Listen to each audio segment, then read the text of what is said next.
मध्य प्रदेश में कर्मचारियों की लंबित मांगें सरकार की परेशानी बढ़ा सकती हैं। कर्मचारियों ने लगातार प्रदर्शन किया, सामूहिक अवकाश लिया और उसके बाद भी सरकार अभी तक नहीं जागी है। सरकार ने अभी तक इन मांगों को लेकर किसी भी प्रकार से ना तो कोई कमेटी बनाई है, ना ही किसी प्रकार से कोई अधिकारी को नियुक्त किया है कि इन मांगों पर किस तरीके से निर्णय लिए जाएं। लेकिन इन्होंने निर्णय नहीं लिए हैं, लेकिन कर्मचारियों ने निर्णय ले लिया है और आगामी 29 सितंबर से मंत्रालय के कर्मचारी जो हैं वो अनिश्चितकालीन हड़ताल पर जाने की बात कर रहे हैं। साथ ही साथ अगर दूसरे कर्मचारी संगठनों की बात करें तो वो भी लगातार इसी प्रकार की कार्यवाही आगामी समय में करने वाले हैं। ऐसे में एक बड़ी परेशानी सरकार की आगामी दिनों में बढ़ती हुई नजर आ रही है, क्योंकि कर्मचारियों की हड़ताल फिलहाल आगे भी देखने को मिलने वाली है। देखिए, ऐसा है, आप जैसा जानते हैं कि 25 तारीख को हमने पहली बार हमारी जो मांगे हैं वो 10 साल और 5 साल जिनको हो गए महत्वपूर्ण मांगे हैं। उसके बाद भी हम बार बार ज्ञापन दे रहे हैं, बार बार निवेदन कर रहे हैं। हर स्तर पर जो प्रजातांत्रिक तरीका होता है वो हमने पूरा अपनाया।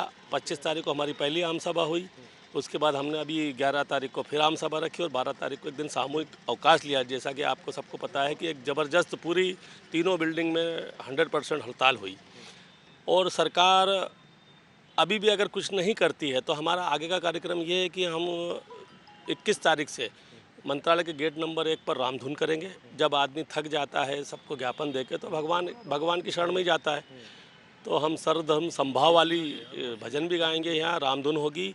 और उसके बाद भी अगर 8 दिन में नहीं मानती है तो 29 तारीख से हम अनिश्चितकालीन हड़ताल पर चले जाएंगे। देखिए, अभी तक जो हमारी मांगों के ऊपर सरकार का कोई सकारात्मक रुख नज़र नहीं आया है और हमने जो पहले दिन ध्यान आकृष्ट किया सरकार का, लेकिन उसके बावजूद भी हमारी जो जायज़ मांगे हैं और हमारी कोई नई मांग हम शुरू से कह रहे हैं नहीं है। जो माननीय मुख्यमंत्री जी कह चुके हैं, फाइलों पर निर्देश दे चुके हैं, उनके इम्प्लीमेंट या उनके क्रियान्वयन का मामला है हमारा। यही बात हमारे समयमान चतुर्समयमान को लेकर है, यही हमारे एसओ के ग्रेड पे 5400 की है और यही ग्रेड 2 से सहायक अनुभव अधिकारी के 16 पद जो रिक्त पड़े हैं वर्ष 2016 से, उस पर पदोन्नति का मामला है। उसमें माननीय न्यायालय कह चुका है पदोन्नति दी जाए, विधि विभाग कह चुका है, माननीय मंत्री राज्य मंत्री जीडी कह चुके हैं, लेकिन अधिकारी लोगों की हठधर्मिता वो आदेश जारी नहीं कर रहे हैं। अब जब हमने एक दिन का अवकाश लेकर धरना प्रदर्शन किया, हमने ये अवकाश लिया था, हड़ताल नहीं थी।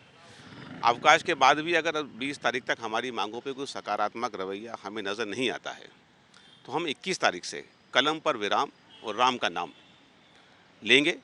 हमारे कर्मचारी साथी सब लोग आएंगे, साइन करेंगे और फिर हम जहां रामधुन और भगवान राम का नाम और ईश्वर की आराधना साधना करेंगे, जिससे कि अधिकारियों के कानों पे कुछ हमारी बात का असर हो और फाइलें चलें। अब राम के नाम से तो बड़े बड़े काम हो जाते हैं, तो फिर यही सहारा है।